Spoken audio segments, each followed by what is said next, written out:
they can catch up. Good evening, everyone, and welcome. I'd like to call the City of Homestead Community Redevelopment Agency meeting to order. Today is Wednesday, May 1st, 2024, and it is now 5:56 p.m. Roll call, Madam Clerk. Board Member Bailey? Here. Board Member Aguilar? Board Member Davis? Here. Board Member Ross? Here. Vice Chairman Fletcher? Here. Chairman Lawson? Here. All right, we have, are there any additions, deletions, or deferrals, Madam Director? No, Mr. Chair. Thank you. All right, we have before us the minutes of our April 9th, 2024 meeting. We have a motion to approve. Moved by Board Member Roth, seconded by Vice Chair Fletcher. If there are no other questions or comments, all in favor? Any opposed? All right, the next item is tab 2, car number 4238, Southwest 7th Street Shotgun Property. Mr. Manager. Yes, Mr. Mayor. Staff is seeking direction from the board regarding future development or disposal of this property located at 866 Southwest 7th Street. I would like the CRA director to give us additional background information as to status. I know back in October of 2020, the CRA board, which is considered by this council, approved a development agreement with Sentinel Management Corp for a senior housing project development on this said property, commonly known as the shotgun property. The original agreement was amended to stipulate, among other things, that the purchaser does not, if the purchaser does not receive an award for the 9% tax increment credits, then the feasibility period shall be extended to no later than May 31st, 2022, or the soonest of the successful resolution of the protest period. As of date, none of that had happened. Thank you. Anything further? Mr. Driver? As the manager stated, as of date, they had not received any of the funding awards. So by way of the agreement and the terms of the agreement has expired. It was terminated. And we have recently received some inquiries about the market rate of the property. And so we seek direction from the board as to how you all would like to proceed with this property. Very good, thank you. Appreciate that. So I think the question before us again tonight is whether or not we wish to advertise it under the statutory provisions for CRA property. And if so, what other terms and conditions would we like to see that may be different or in addition to the terms under which it was advertised nearly 4 years ago? Board members, any questions, comments? Yes, Board Member Bailey. Thank you, Chairman. Did Centennial express any interest in continuing to try? Yes. They are interested? I don't know at this time, but at the time the agreement terminated, they did want to come back before this board to ask for additional time to try once again. So that would have meant another at least year and a half before we would have been able to move forward, even knowing if they were going to get the funding or not. Right. Yeah, it's so frustrating. I know that this goes way further back than me, but I seriously thought that this could be the one. I leave it up to the rest of the board here. I'm not sure what our best interests would be. Do we give them one more chance to try? Are the odds a little better? Should we reach out and see if they think? Because I know as of 2020, they thought that their odds were better than they had been in the past. So I'm not sure if they would be able to speak a little bit on what it looks like now. There's challenges. The 9%, which is the one that we all would like for them to receive, is highly competitive. And that was the challenge that they faced with the last application period. The scores were high, but it's done in a lottery basis. So you're kind of at the mercy of whether or not you get your name drawn. So it would be a great risk. And then there's also some concerns about how much of the funding is going to be available, again, this upcoming fiscal cycle. That's all I have for now, Mr. Chairman. Well, and again, I think the two big takeaways from the last publication was that it be mixed use and dedicated to senior housing. Is that a fair assessment? And I think that for those of us who were here, we were drawn to the look of the product. And certainly, through the prism of 4 years ago, that was the best financial offer of all of those who came forward. Couple of things that I've determined lately is that maybe it doesn't need to be mixed use. I understand that Florida City did quite an assemblage to the immediate south of this parcel, and they have a mixed use project going forward to the south. So it may be that we don't want to duplicate efforts and not mandate, certainly if someone wants to bring a mixed use project, but I don't know that needs to be a requirement. Nor, as we go forward, I don't know that it really needs to be senior housing. We have the triangle parcel that may be better suited, given its location, for the provision of senior housing. In addition to the additional units that will be programmed in at Homestead Gardens, as well as the Touching Miami with Love project. So really the look and feel and what's in the pipeline and what's coming out of the ground for that neighborhood is something entirely different. So my thoughts would be is that we could be more expansive. And I think this was your phrase, Board Member Avila, when we put the City Hall site out for notice the first time. Let the market tell us. And I think there's a lot of creativity out there. And maybe the only parameters would be not to exceed 110 units, which are approved for that site now, and not more than I think the Centennial project was 3 stories in total, or 4?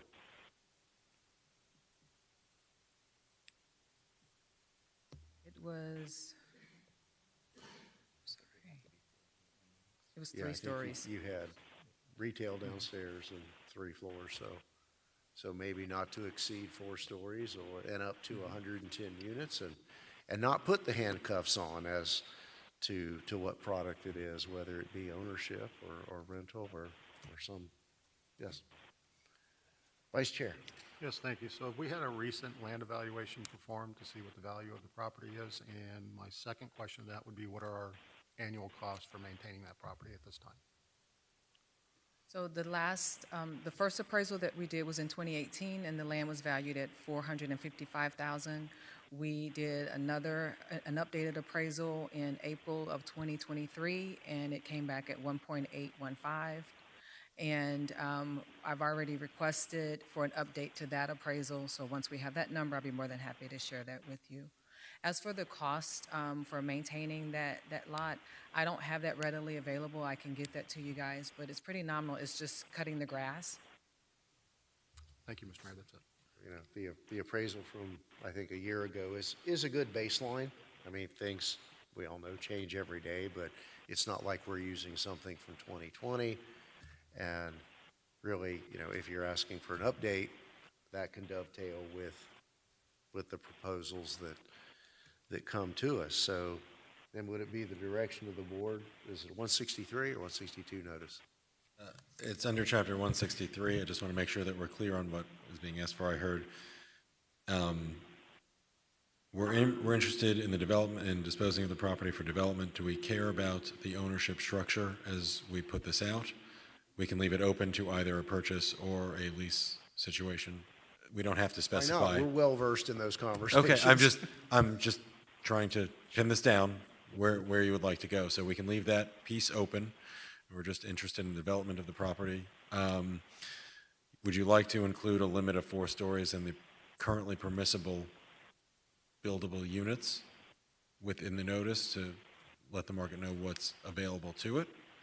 Because it might impact the pricing if someone were to come in with a broader development plan, perhaps it would lead to a higher purchase price, but, so are we comfortable with the advertisement stating the current limitations on development on the property? We can leave it open. We don't have to, I'm asking for direction. I think that if folks are going to spend the time to do a legitimate proposal, they need to know those parameters, Okay. whatever they are, whether it be 70 units or 100, up to 110 units, or 3 stories, or up to 4. They could certainly still discuss alternatives. Sure. With bonus factors, right? So And, those- and certainly the appraisal, I would assume, was based upon that mix and that number of units. So we may have a per unit breakdown evaluation, and we can back, if someone comes in with a smaller project, we can do that reverse math. So, I'm comfortable with up to 4 stories and the existing up to 110 units if someone so So chooses. I'll confirm the, Yeah. what's permissible. Whatever it was. Under the current regulations, and we can include those parameters. And in terms of information that we'd be seeking in the proposals, I would suggest a minimum of just a development plan, the funding sources and uses, and the qualifications of the proposer. So Right, you can the typical make those information we would evaluations. need to. Yeah. Is there anything beyond that that you feel you would like to see from respondents that we should ask for in the solicitation or in the notice? From my perspective, if it's going to be and I know these are terms of art, and I don't want to step on anybody's toes here, whether it be affordable or workforce, but if someone is going to come in with a proposal where units are reserved for a percentage range of AMI, and again, given the Homestead Gardens and the Touching Miami with Love, I would prefer to see at 80% AMI or above. That we are, the private world is providing for a couple of hundred additional units that are beneath that threshold. Okay, I will be careful on how we request information on the income levels that they're going to be serving.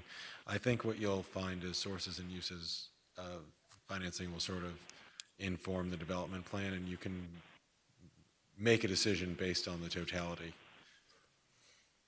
So, Let's see what diverse proposals we get. we'll come up with the notice, and I'll work with staff to have that Is issued. that a 30 or 60-day notice? 30-day minimum. 30-day notice, and 30 days is statutory minimum.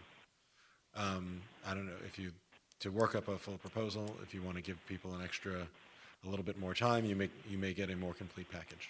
I leave that the up to you. 30's the minimum. I'm okay with 60 after, 16 years. What's another 30 days? Okay. Lost my train of thought. We'd want to see some, preliminary elevations, the vision, not Sure. just.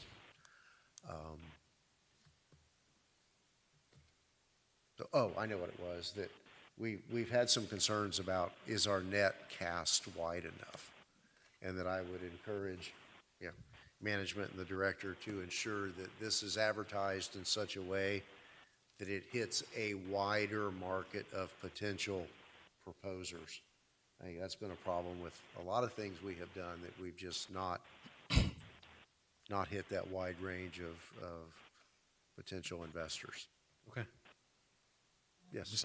Mr. Mayor, may I suggest we do a workshop before this is finalized to ensure that a wide spread of interested developers get to know about the details before it's finally advertised. Perhaps we might get some great ideas from some of these developers as to how this can be. So advertise the workshop into that development Yes. community. Certainly so. That would probably be very positive. Yes.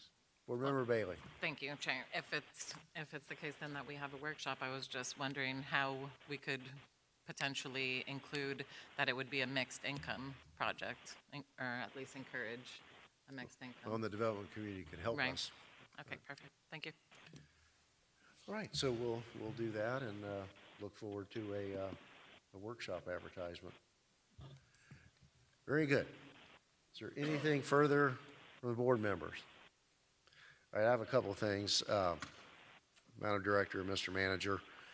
We have a few things pending for the CRA, and I'd really like to bring them to a close or close them out and start over again. The Minority Builders Coalition, the Triangle property, and the was it Society 8 at the Food Hall. I'd really, between now and the next council meeting, have some update as to where we are.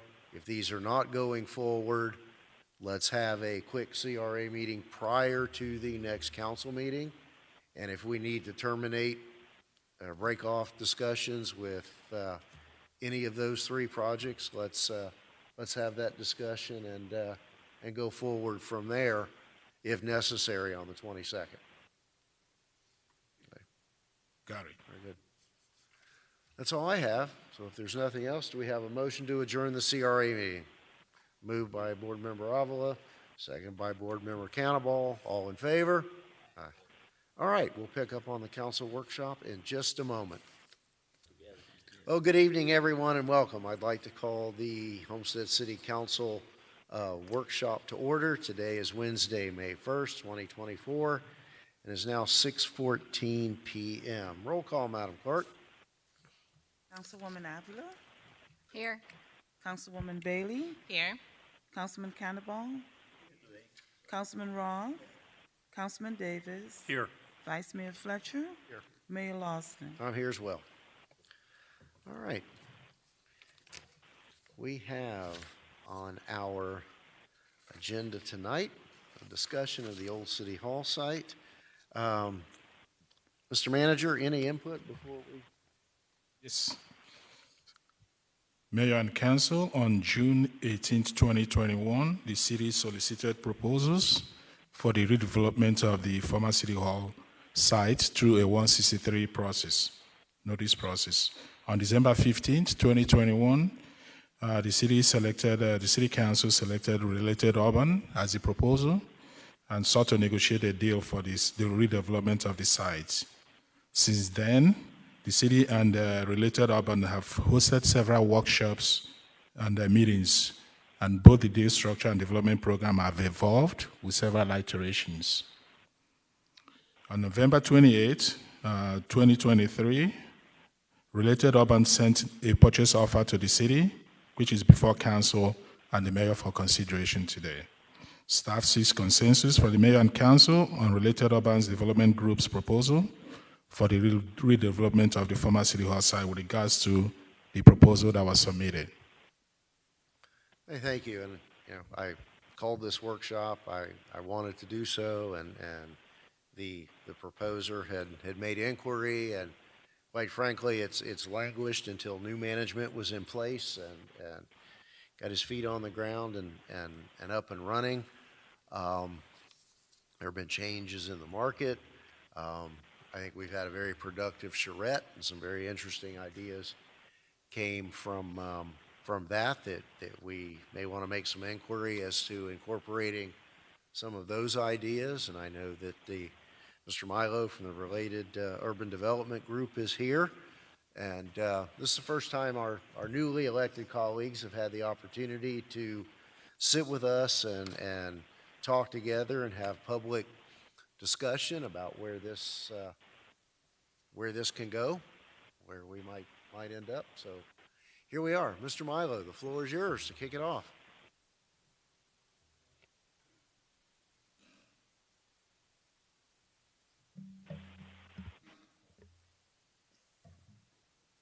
Perfect.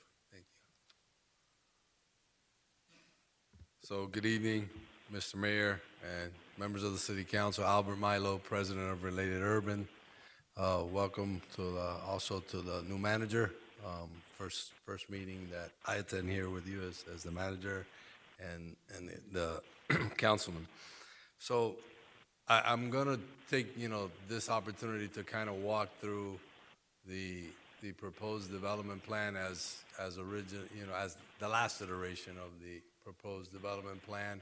I know that several of the members of the council have had the opportunity to see this, but the two new members haven't participated in a public workshop with us, so just want to kind of walk through the development plan a little bit and hear any additional input that council may have and see how we move forward. As the manager mentioned, we submitted a revised purchase agreement and master development agreement to the city attorney.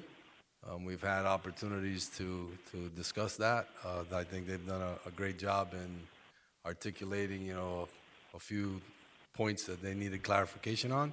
So if we can kind of incorporate and find that final consensus from the council, I think it's something that we can move forward expeditiously.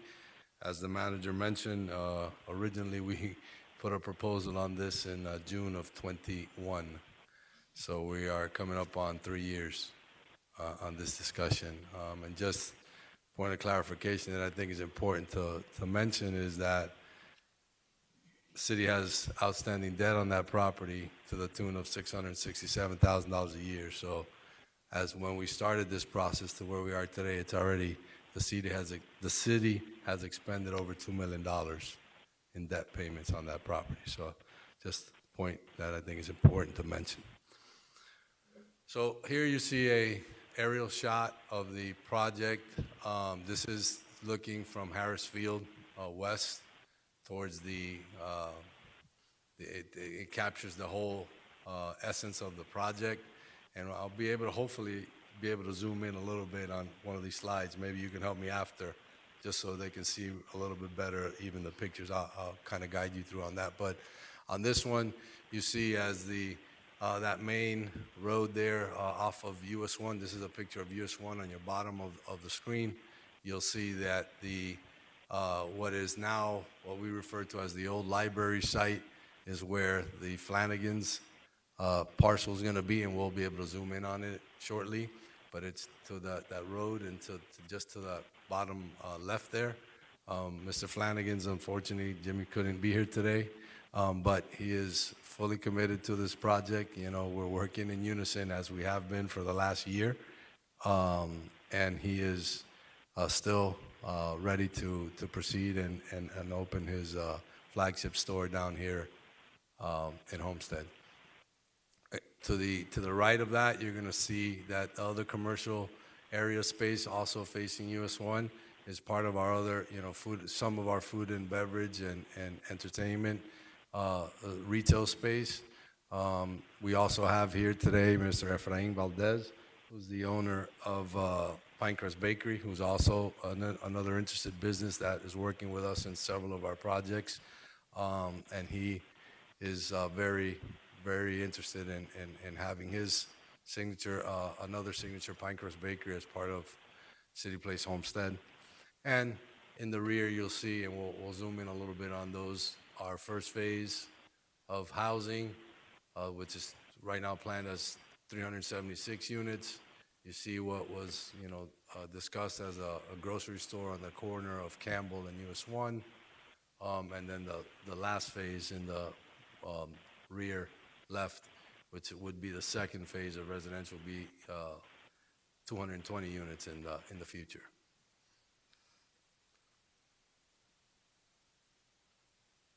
Let's see if we can. Oh, wait, let me take it back. Can we zoom in on this a little bit on the computer wise? Like make it, blow it up a little bit. Yes. Yeah, there. That's good. So it gives you a little bit better perspective there. So as I mentioned, there you see you get a better perspective of the Flanagans, and the store would be not just their sports bar and lounge, but it'll also have their liquor store component, and that's as designed there. The one thing that's not depicted on here that is an essential part of their request is that we have a left turning lane on going northbound on US 1. So that is something that we have to work in. That is part of one of the requirements that we're going to have as part of our entitlements and site plan approval. And there you get a little bit better picture of the main promenade too. As we drive in, that's one of the things that we have showcased, kind of like we did it in City Place Doral, where there's community events and stuff that happen in that main area there, along with, the other retail space here to the right.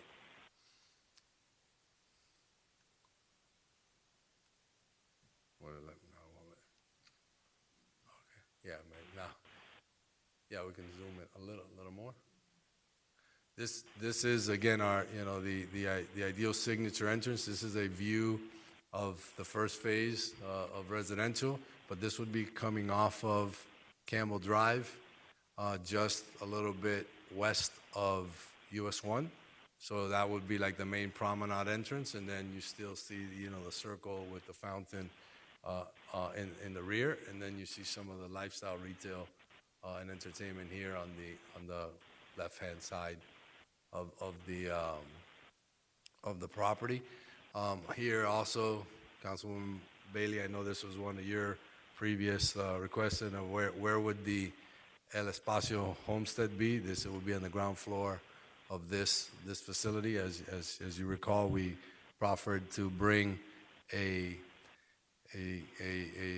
second museum. My partner, Mr. George Perez, is opened up El Espacio in Alapata, which is an offshoot of the Perez Art Museum downtown, to continue to have space to expand and showcase his collection, but also to make it a place where you can have public events and also have a place to incorporate Homestead to the Art Basel annual festival, which brings a worldwide audience.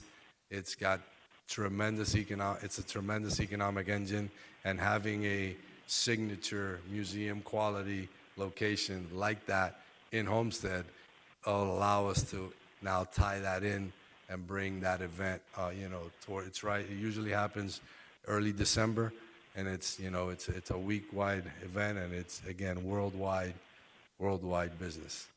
So that's where the Espacio would be there, right by the main Great Lawn and the Great Park, along with additional retail facing ground floor retail facing Camel Drive. And I guess this one you can see pretty good in this zoom. But again, this is a more intimate shot of the main plaza area. Again, where the other public events can happen if it's something where tree lighting and all those type of community events can happen. This is where the main public square and space is. It also gives you a little bit of a feel, and we'll have a better shot not to look at too, is a little bit up top of that rooftop bar, which was another request that the council has always made. How can you have something that's unique that doesn't exist in Homestead today? And that's that rooftop area, lounge and bar up there. You see a little bit of a feel for that. Again, and I think it's important to remember that since we first proposed this project here to the city, and we were the first to bring the concept of having a true mixed-use type of project, now you've seen some of that additional momentum, right? Which is something I've spoken about before, that the benefit of having our brand, come to the city of Homestead and invest this type of capital and this type of development is also that there's going to be other companies that are going to feel comfortable and coming and doing additional business in the city, which it creates a multiplier effect. I know that, last year I think the council approved the Midtown Soleste project. That was a mixed use project, a little further east by the hospital, but kind of you start to see a little bit of that momentum where people say, well, maybe I can do something that's also mixed use rather than what historically has been built in Homestead, which is either traditional townhomes or single family home communities or standalone commercial, right? You've never seen that mix and having a true mix use type of project. So it just goes to show you, even with a little bit of the buzz of Related is willing to invest in Homestead, others start to follow on that trend there. And here, I think is a better depiction of the again, that rooftop amenity area that I just mentioned. You see, it's it's a good space that can overlook not just the public square area, but this is that main central park that we've designed on the entrance off of Campbell Drive. You see, you got a whole big wide sidewalk area that allows you to have food and beverage and have outside tables for people to enjoy and have a different type of business than you're just a traditional suburban type of commercial, right? Which is more bring the car, park the car, walk to the facility and get back in your car and go home, right? So if you're gonna try to build a little bit more of that destination retail and some of that entertainment retail, you need to design it as such to be able to have a place where people can gather and feel comfortable, not just feel uncomfortable because of the cars and stuff. It has to be properly designed from the inception. So there you get an idea. That is the first phase. That's right now proposed as 376 units. So that including that rooftop entertainment area.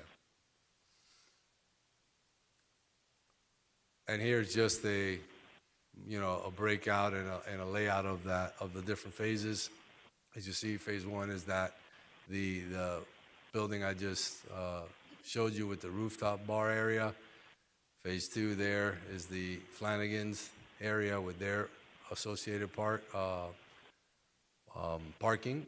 Phase three is the other corner retail area, and then subsequently after at a future date would be the second residential phase towards the rear, which will have then a parking garage that'll access different parking for the different phases in the development.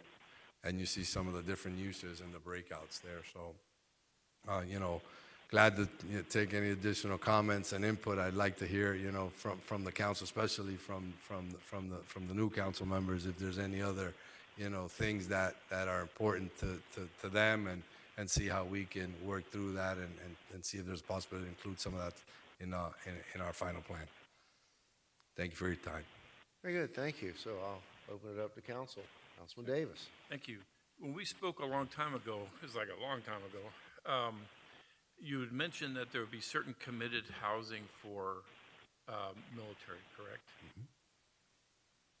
Can you elaborate on that, please? Yeah. So one of the things that we put in our MDA is that we would be willing to provide a preference for military families, and that preference could be in the form of reduced fees, application fees, reduced rent, those type of preferential programs for military families. We certainly want to do that.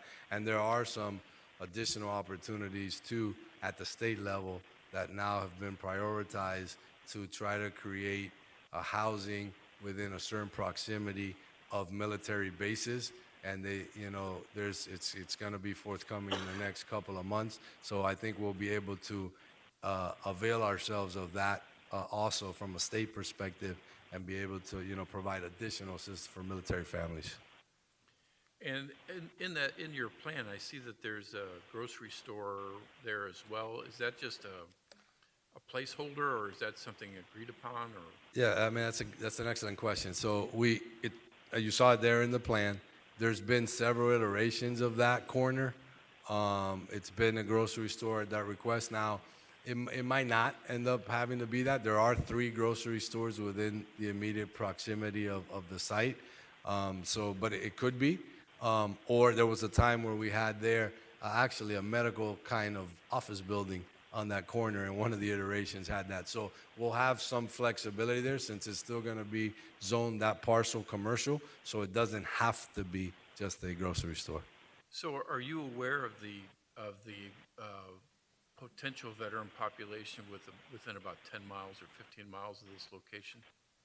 Yeah, and you know, as you know, discussed that based on our analysis and so forth, that there is a need for services, right, for the veteran Well, population. there's about 20,000 veterans, whether it be active duty, guard, reserve, or retiree, that live in about a 15-mile radius of Homestead.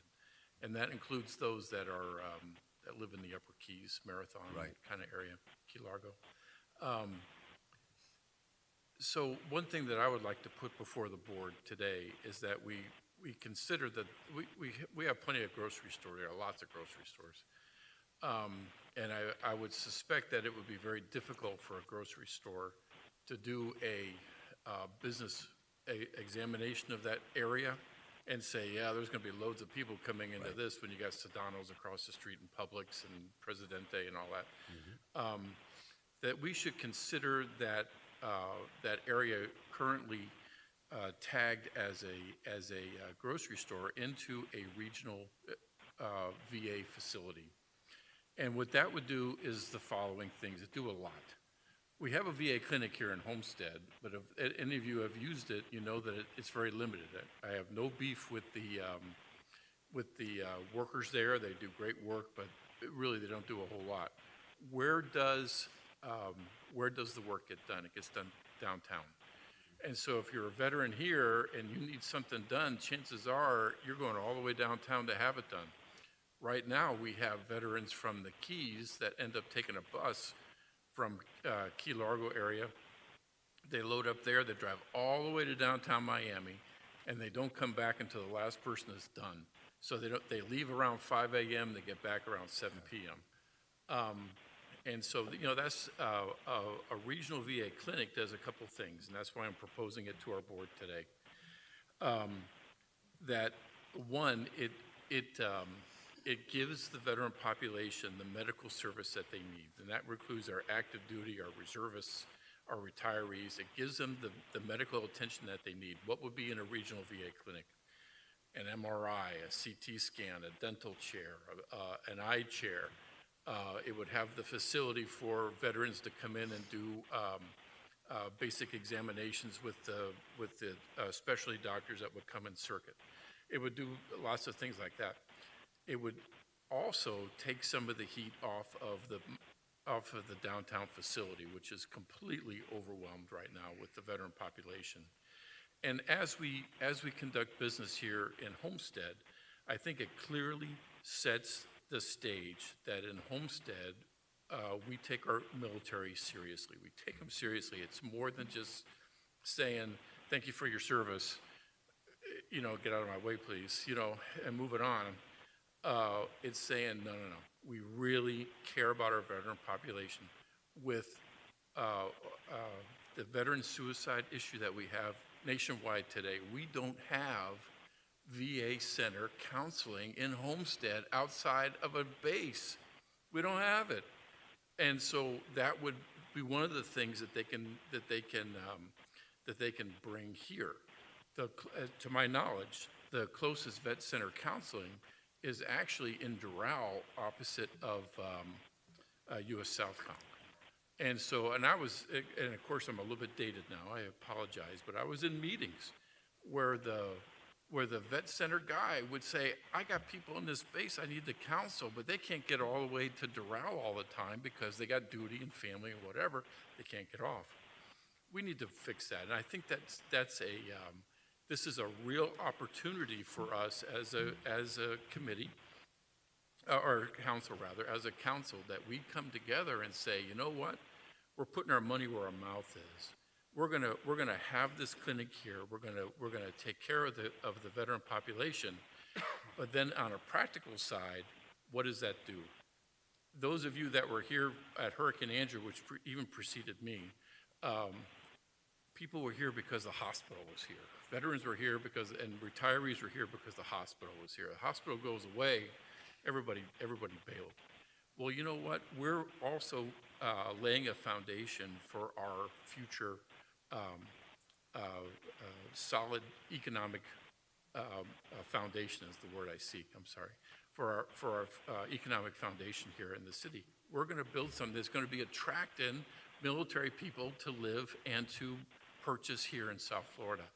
I also, in South Dade County, the rest of Dade County can worry about themselves. I just worry about South Dade County.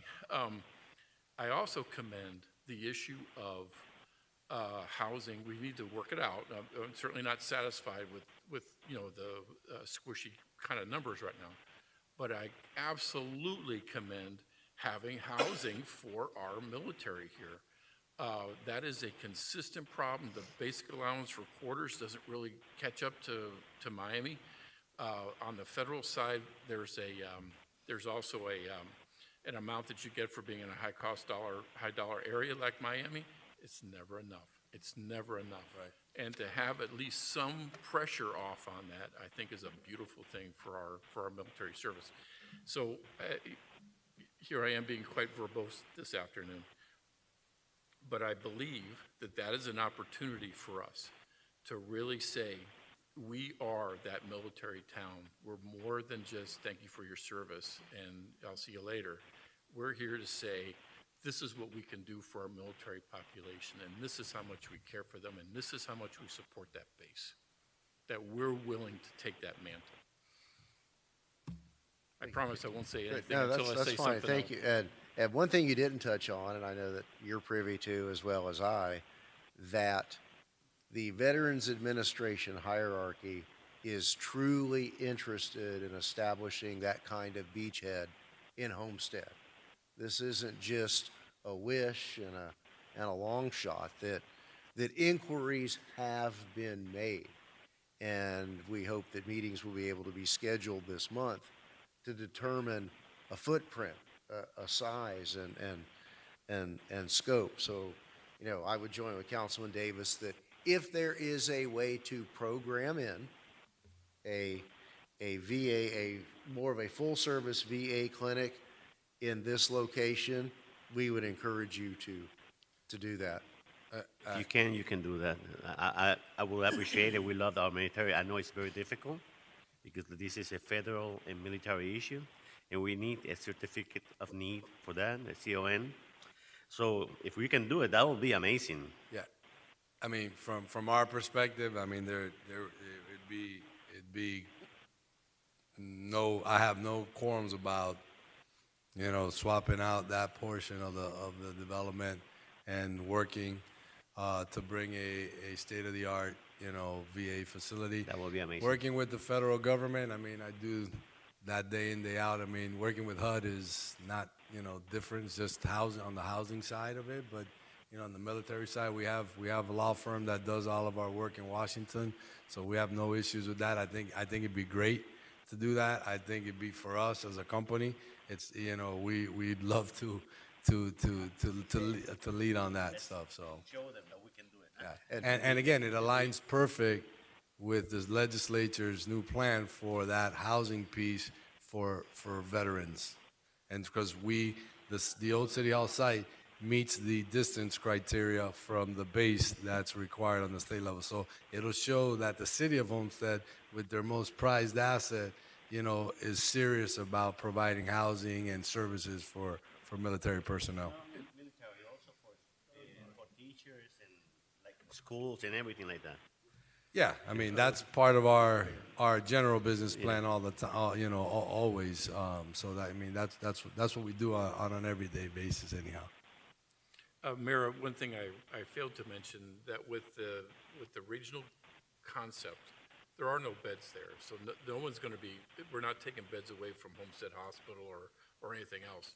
It's a treatment clinic, outpatient things would be done there. And if you do need a proper surgery or what have you under the VA umbrella, you got to go downtown for that. Right. But this is just a robust clinic for our folks. Oh, absolutely. And not to say we wouldn't like to have a Whole Foods in our community, but it's the locational appropriateness of that. And You know, I'm starting to get the feeling that, you know, perhaps that this is a site that we would more dedicate toward that use.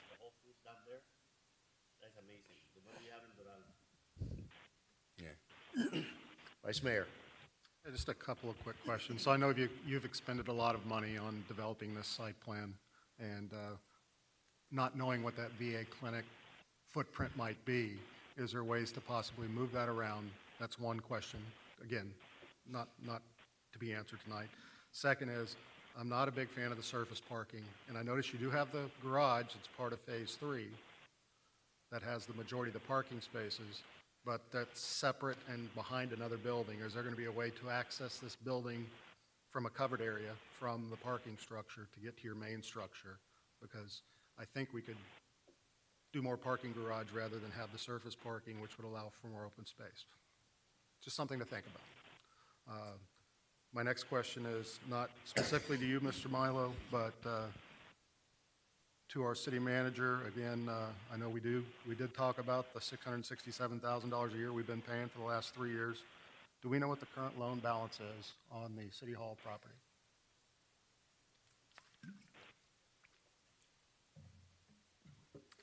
Yes, sir. Let me just pull that up. Carlos has got round numbers. Round numbers, yeah. 7,065,718. Thank you. That's it for now, Mr. Mayor. Thanks. Thank you. Council members. Councilwoman Avila.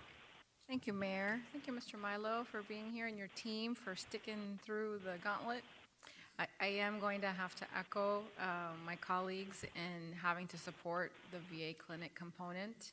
That came out of, at least I heard of it through the charrette process, and I thought it was an interesting idea. I wasn't really sure where on the site plan it would go, but that spot is probably the ideal location. And I wasn't happy with the idea of a grocery store anyway, because it's just duplicative.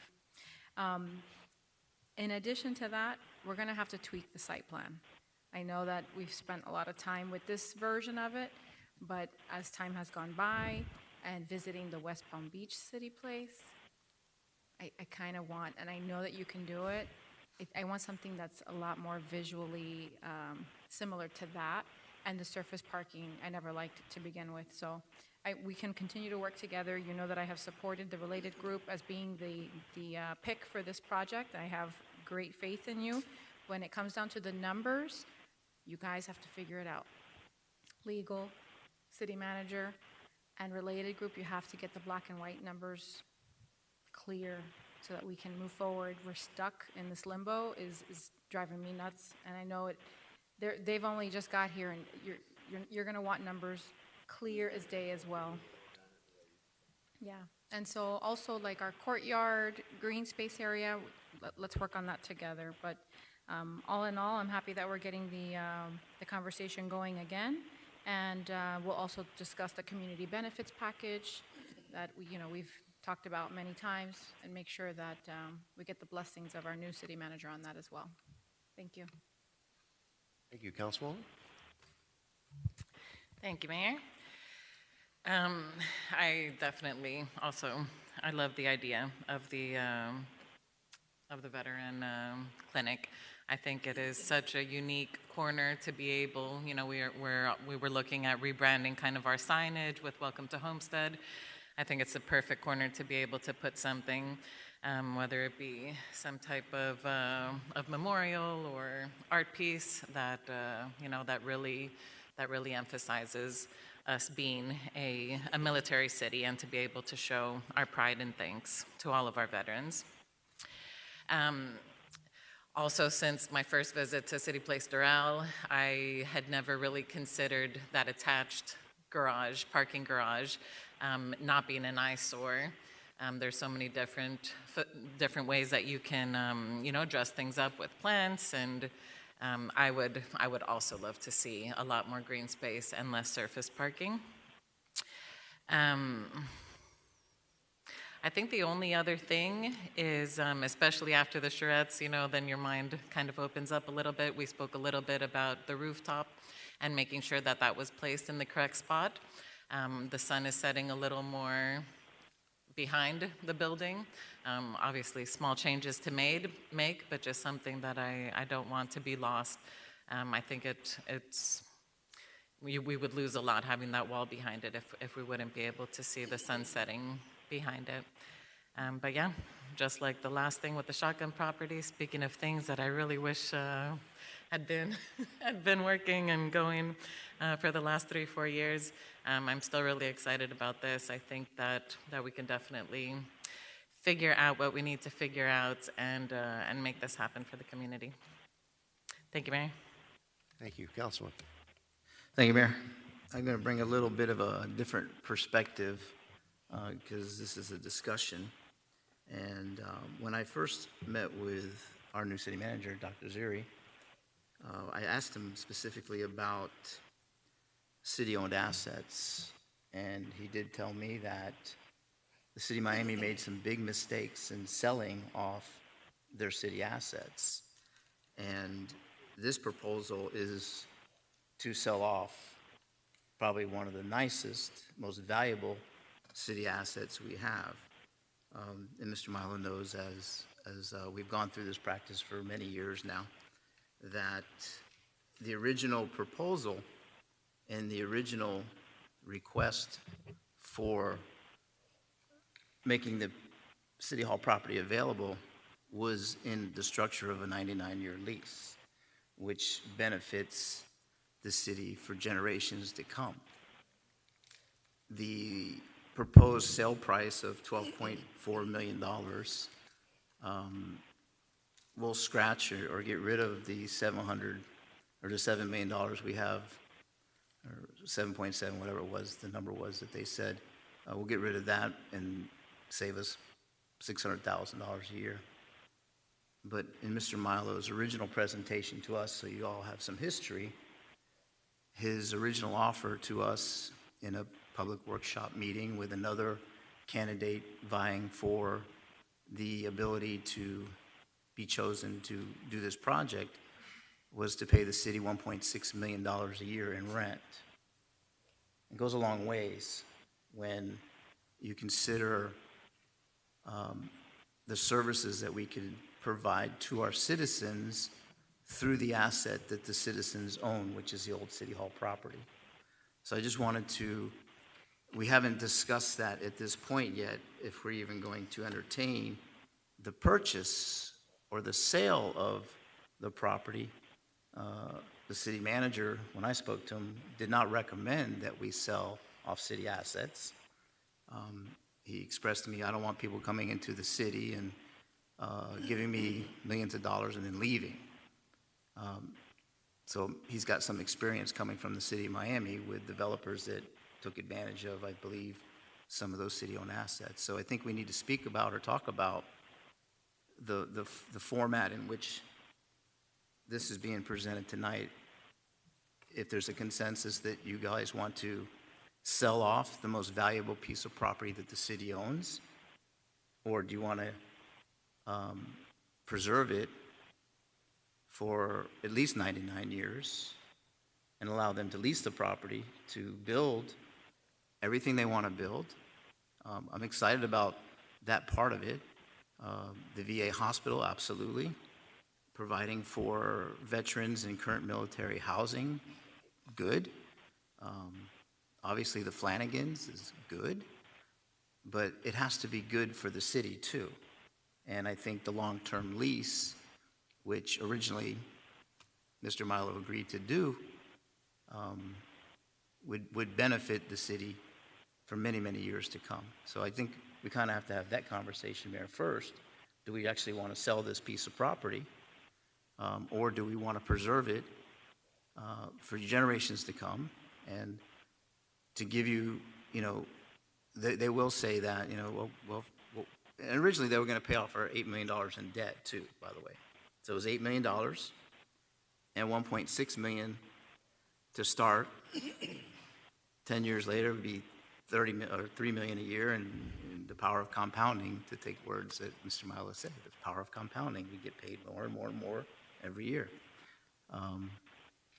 So I think we kind of need to talk about that part, because that's part of this discussion. So I'll leave it for that now, and then we can continue on with what's best for the city to retain the asset or to sell the asset. Mayor, if I may. Thank you. I'll get to the Vice Mayor and then back to you.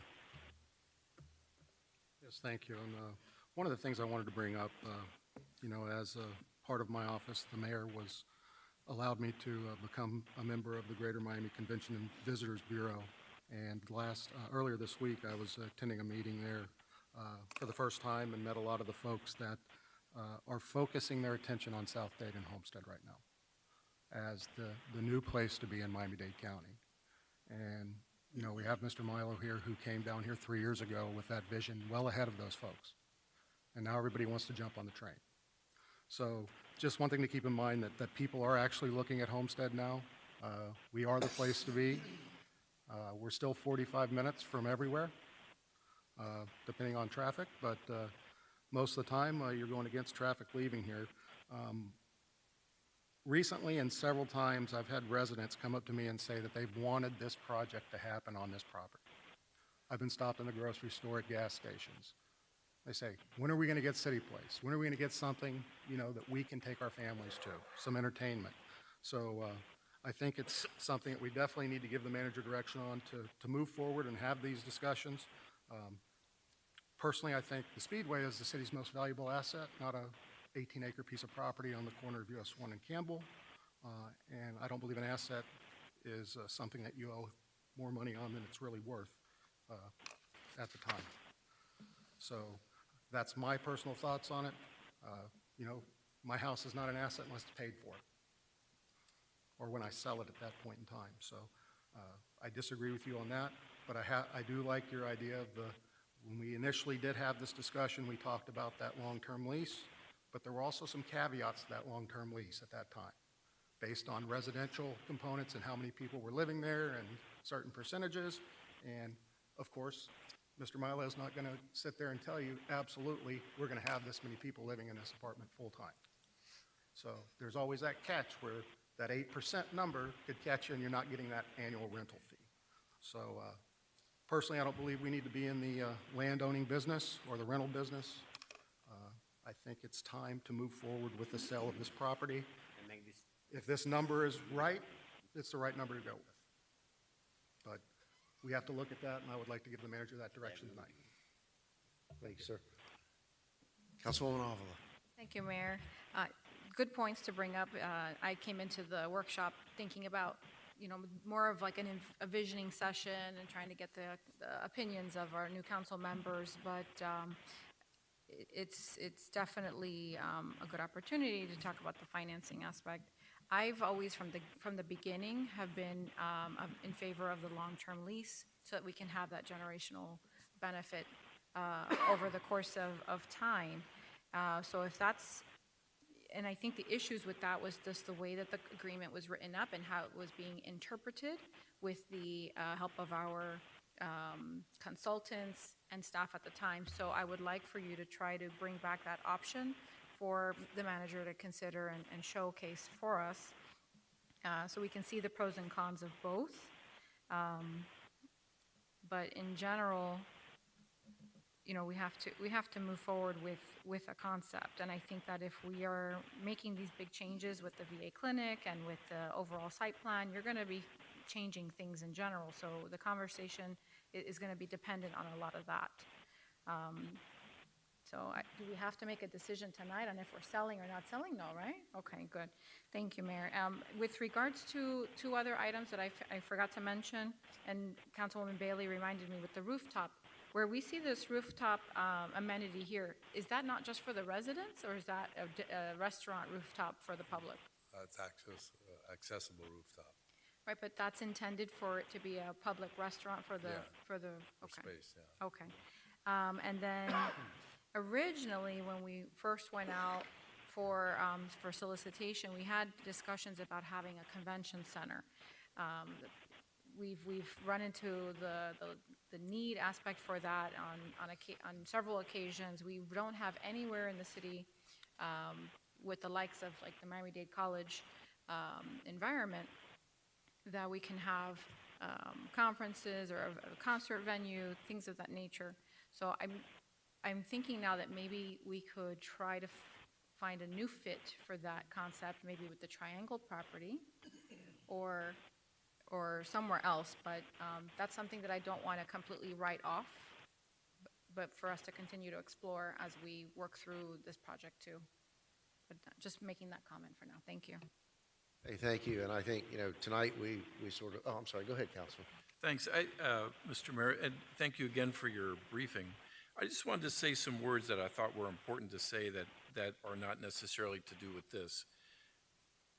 I was in uniform a long time, and when I would talk to the people at Homestead and around, I would tell them that you will never find a more supportive community for the military than in Homestead. And it's true, we have our parade, we have our military appreciation, our city council adopted the ACUS document.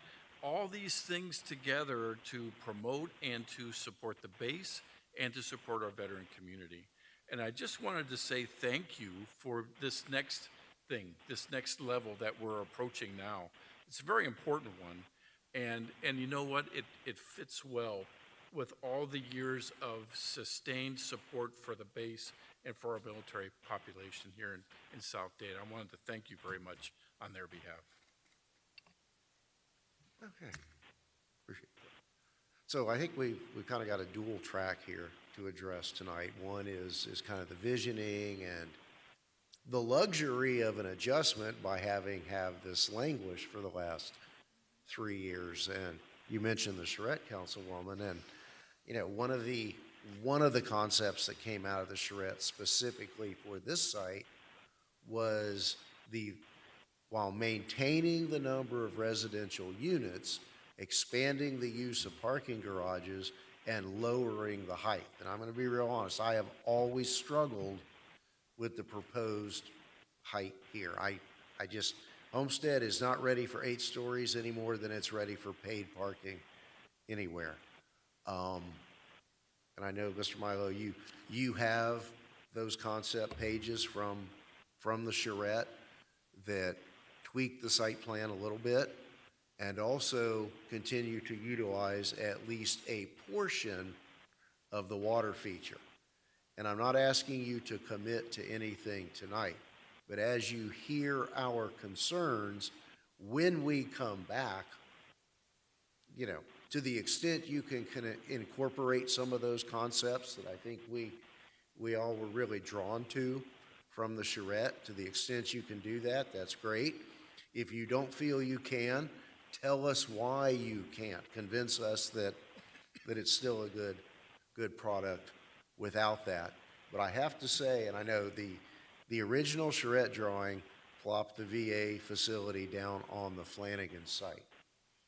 And I'll say it now, that until Jimmy Flanagan tells me he's okay being relocated within the site, I'm married to the Flanagans being on essentially the current library site.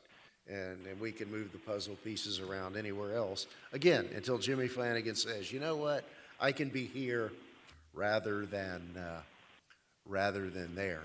So, we've got the track of visioning, and to touch on some of Councilman Ross' concerns, I'm going to be honest, I do not have a level of confidence in the appraisal that was updated as of March 7th. I know enough just to get myself in trouble when it comes to looking at these things, but there were comparables that came from Pinecrest. And as much as we like to aspire to that value and that aesthetic, we're not. So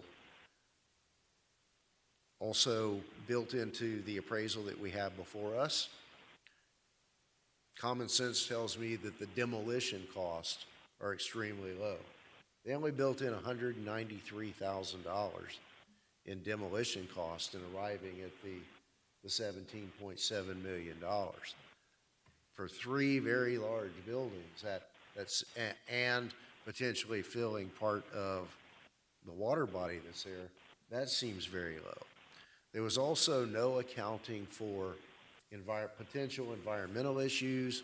You know, we've always talked around the fact that on the out parcel, many, many years ago, there was an old-time gas service station located there. Again, in hindsight, I think it's incumbent on us to go forward and determine for ourselves what the environmental issues are there, rather than doing the work and entering into an agreement that provides for a due diligence period, and then 120 days after we do a contract, Mr. Milo comes back and says, you have some significant environmental issues here. I hope that's not the case, but we don't know. So to get to my point, I would like us to consider authorizing the manager to have a second appraisal done by a different appraiser and limiting the area from which they draw comparables to south of Cutler Bay. I think that's more fairly reflective of the homestead market. We can all have our fantasy of value. And also go ahead and authorize a phase one, the city to incur the cost for a phase one environmental, and then go forward with a phase two if necessary, so that that part of the due diligence is done. And that if we do strike a deal for whether it be a sale or a long-term lease, we know what's there and we're not having to come back and renegotiate the numbers, as you put it, Councilman Roth. The numbers are important, as important to our constituents as are the product. And I think we've got to get to the numbers first. So I think we've given Mr. Milo our suggestion on what homework he needs to go back and do in terms of conceptual layout and look and amenities. And while he's doing that, I really think it's incumbent on us to be confident in the value. And that value is important, whether or not we're doing a long-term lease or whether or not we're doing an outright sale. And certainly the environmental studies are as well.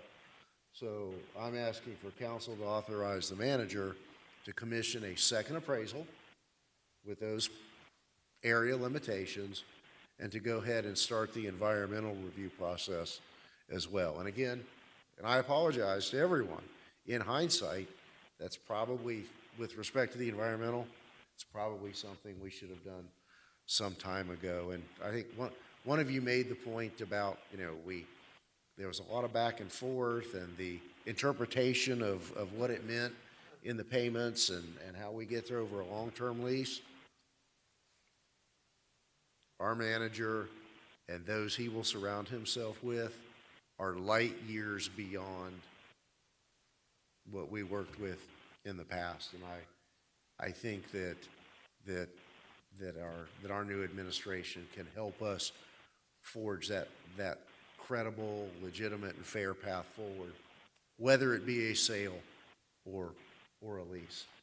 So with that, Councilman. Just want to add that the appraisal approach should include the entitlements, the zoning, the number of units. It may not be just a one look approach, also for the purchase price or the long-term lease price. So, because the raw land is going to be totally different valued Absolutely. than with the entitlements. So, That you assume entitled for this project. yeah, you can use these numbers, 600 units, Because how many square they give feet it of to us on a retail per space or unit whatever. basis, and we can extrapolate from that, whether it's 500 units or 300 units, you can extrapolate those numbers. Sorry to interrupt you. No, it's fine. Thank you. That's all. All right. So do we have that direction to the manager for a second appraisal from a new appraisal and conduct the environmental studies as well? Absolutely. I think it's fair. You're going to do your homework, and so will we, and then we'll be able to continue the conversation. Anything further? 2 points of clarification. Councilman Roth is correct in stating that our original proposal was for a lease, but the part that I want to clarify for the record is that it was not ever a guaranteed payment lease. It was always a share of revenue lease, which was a 15% revenue share. You can extrapolate that into a value. Obviously, that would be an annual projection for the 99 years with the power of compounding, like he mentioned. And the issue was never about why we couldn't do a deal structure like that. The issue was about not understanding the net versus gross. And it's very simple mathematics. Net is an industry standard. It's it's a known practice, and we get audited every year, and it was the city had X percentage of net. So that's where all of the back and forth came, because anything that becomes a guaranteed payment is going to affect our ability to finance. And in that regard, I think as decision makers here, we're going to have to balance that risk. You know, the bird in the hand versus two in the bush. And perhaps we should have both of those options in front of us with the new professionalism we have in this room. Vice Mayor. So understanding where we're heading tonight, trying to figure out, okay, next year is going to be, our next month will be 3 years. We've been dealing with this. What's the timeline for getting the appraisal done? When are we going to have our next workshop to have the discussion to give the manager direction on which way we want to go? Well, Time is of yet, because none of us are promised tomorrow. So now is the time. Right. I think the next waypoint, the manager, I'm certain, will begin making those phone calls tomorrow for both the appraisal and the environmental remediation. And he's going to demand performance and will update us on a proposed delivery date for those items. Does that? Mr. Mayor? But I don't want to leave Mr. Milo out here sitting in limbo for another 2 or 3 months. Let's put a date certain out there. We're going to meet again and have these discussions. Commercial Well, once appraisal. we have the Mr. Mayor? delivery date for the appraisal and the environmental, we can set those dates. So may I have the opportunity to reach out to the folks that did appraisal for Miami Freedom Park, which is the old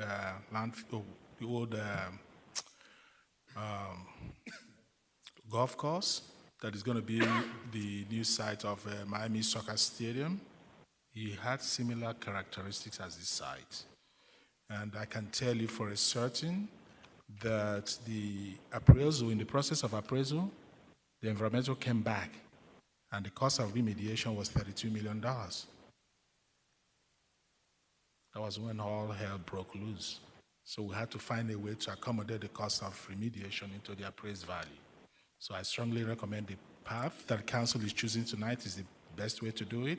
Find out if the plume, if there is any contamination from the old gas station sites, to what extent has the plume extended, perhaps into this proposed site, which is going to cost him money to clean up if you were to start doing any kind of work.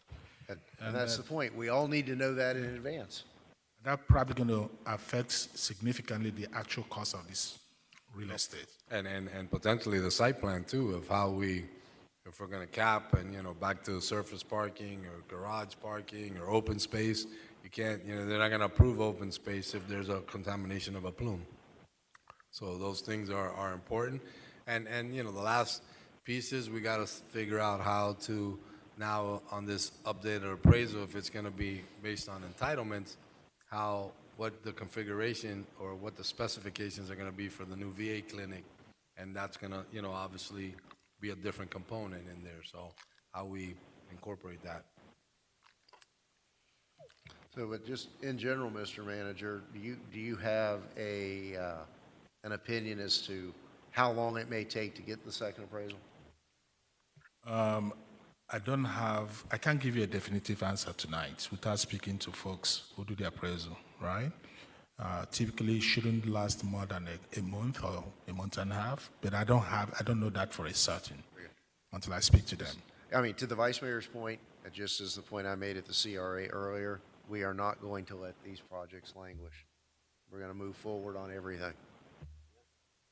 And I think Mr. Milo makes a good point that, you know, a grocery store is a different evaluation than a VA clinic. But in the interim, we can determine what their minimum parameters would be.